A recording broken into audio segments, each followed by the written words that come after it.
రీతిగా ఉన్నవాడ మీకు వందనాలు స్తోత్రాలు మేము చెల్లించుకుంటున్నాం ప్రభు. ఈ పిల్లలమైన మమ్మలను, నీ సేవకులమైన మమ్మలను అయ్యా మీ యొక్క అనాథ సంకల్పములో ప్రభు మమ్మలను మీ బిడ్డలుగా, మీ సొత్తుగా, మీ సేవకులుగా మమ్మలను జ్ఞాపకం చేసుకున్నారు, ఏర్పాటు చేసుకున్నారు ప్రభు. మాకు పరిచర్యలను మాకు అప్పగించారు. మీకు స్తోత్రం నాయనా దేవా. మరి అదే సమయంలో ఫ్రెండ్షిప్ టీమును కూడా మీరు మాకు ఇచ్చారు ప్రభు. మీకు స్తోత్రాలైనా ఈ టీం ద్వారా ప్రభు ఎన్నెన్నో విజ్ఞాపన అంశాలు నీ పాదాల దగ్గరికి మేము తెస్తూ ఉన్నాం దేవా. మా ప్రార్థనలను వింటున్నాం నాయన.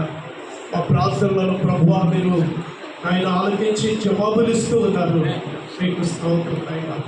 ఈ యొక్క టీంలో ఉన్నటువంటి ప్రతి సేవకుని మీరు దీవించండి, వారి కుటుంబాలను మీరు దీవించండి, వారి వ్యక్తిగత అవసరతలు మీరు తీర్చండి, సంఘ అవసరతలు తీర్చండి ప్రభు.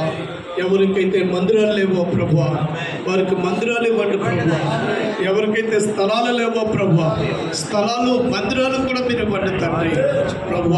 ఆయన చిన్న మందుగా ఉన్న వారిని ప్రభు గొప్ప మందుగా ప్రభు మీరు చేయండి తండ్రి దేవా. నీకు స్తోత్రం. నూతన ఆత్మలను దినము కూడా ప్రభు సంఘంలోనికి మీరు చేర్చండి ప్రభు దేవా. నీకు స్తోత్రం. నీ దాసులకు ఇచ్చిన కుటుంబాలను, బిడ్డలను మీరు దీవించమని మేము ప్రార్థిస్తున్నాము తండ్రి.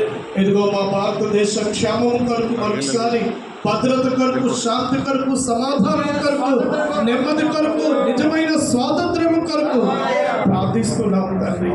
వ్యక్తిగతంగా ప్రభువా, భౌతికంగా మా దేశానికి స్వాతంత్రం వచ్చి సుమారుగా 80 సంవత్సరాలు అయిపోతూ ఉంటున్నాడుగా ప్రభు. ఇంకా భౌతిక స్వాతంత్రమే మేము అనుభవించడము లేదు నాయన.